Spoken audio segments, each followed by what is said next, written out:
actually. Oh my God, parang may pa-spin off na ata kayo pagkatapos nito.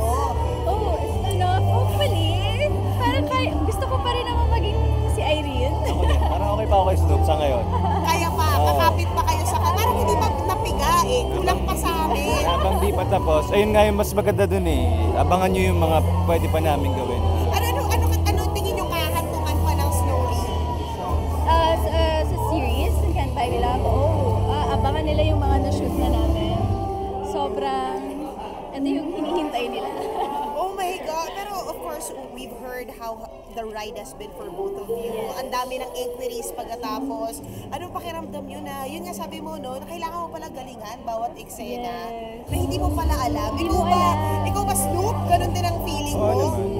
Lalo na pagka-eksena mo si Maris. Iba yung pressure kasi pag si Maris yung pa-eksena. Bakit? Anong pressure? Hindi, magaling. Hindi, of course, syempre, ginagawa naman namin lahat yung best namin. For the sake of the show naman, hindi naman as individual eh. Masaya lang din kami na nakita ng tao yung gusto namin ipakita sa kanila, gusto namin ibigay. Guys, actually kayo yung pamantayan na hindi nyo kailangan maging kayo, ipilit maging kayo kasi may mga personal kayong buhay para kiligin yung tao. Parang ikaw yung naging daan doon, Maris and Oh Anthony. my goodness, thankful kami. Actually, dream ko talaga yon. Kasi dati, Diba? dati talaga, parang nung na-reach ko yung age na, okay, 25, and then, Girl, ang bata mo pa. bata Bakit mo ilang pa. taon ka ba? okay. 23.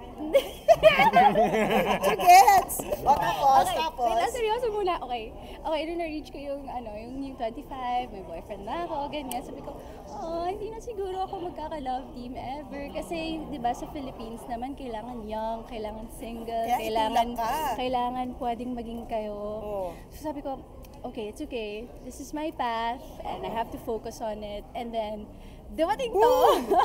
Tapos, may girlfriend din siya. And then, like, nag-work lang kami. And then, it worked. And then, sinuportahan ng mga tao. So, sobra kaming nagugulat. And I hope na ma-start ulit yung dati. Di ba, dati naman, nagkaka-love team kahit hindi sila. And, for possibilities din sa ibang actors, di ba? Pero na-meet niyo na ba yung each other's partner? I mean, May double Namit ko na si Rico.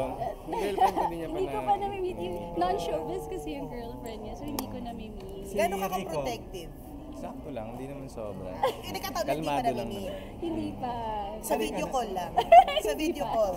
Si Rico na-meet niya na. talaga. Si Rico na-meet Na-meet niya niya na daw niya. Namit ko na si Rico. Kasi Ilang beses na rin. nag-set visit si Rico one time. Tsaka sa ball.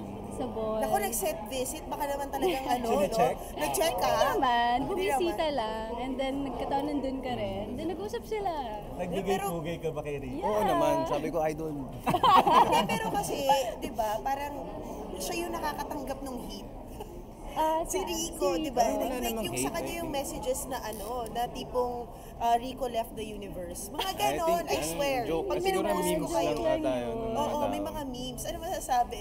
Ako talaga, kilala ko si Rico. He is always unfazed sa mga ganong comments. Kasi, It's showbiz. hello. Parang ang dami na niyang pinagdaanan sa show business and sa music industry. And it's basically, Kanina nasabi mo, Maris, na parang finally nakahanap ka ng ka-love team mo na nag-match kayong dalawa. Oo, di ba? kasi- Bakit mo nasabi yun? Nasabi ko yon kasi si Anthony, very instinctive siya when he acts. And yung eksena, very, simple lang naman. But like, when I watch him do his, nuances na wala naman sa script, yun yung parang, hey, that's something I would do. Yung parang, Kasi ganun ka din. Oo, ganun din ako. Gets namin yung isa't isa. Same kami, paano kami magtrabaho. Maybe that's why we work. Ready na kayo mag-level up yung love team ninyo? Ready kami for everything. Actually, pero paano nyo gagawin naman yun this time? Because I'm sure it's not, hindi Snowreen eh. Iba yung Away character. from Snowreen. Away from Snowreen, but still, how will you make it work na, di ba, will still catch the drift? Well, siguro ang pinaka-main ingredient is to really study the character and the script of your next project. Kasi you don't really need to do like all the gymnastics just to get the attention. Just, focus on the project, focus on the script, on your character, and then it will work. Tapos na lang, sa love team, sa susunod yung mga project, okay lang sa mas mature na role na may kissing scene, okay lang sa partner niyo. Baka may kising na nga sila eh. Baka meron. Baka naman. Okay naman. Ako talaga, if kailangan sa script, and I'm really, I'm a believer na kung kailangan siya sa script, kung nagpapaganda siya sa story, then why not, diba? Thank you, Thank you guys.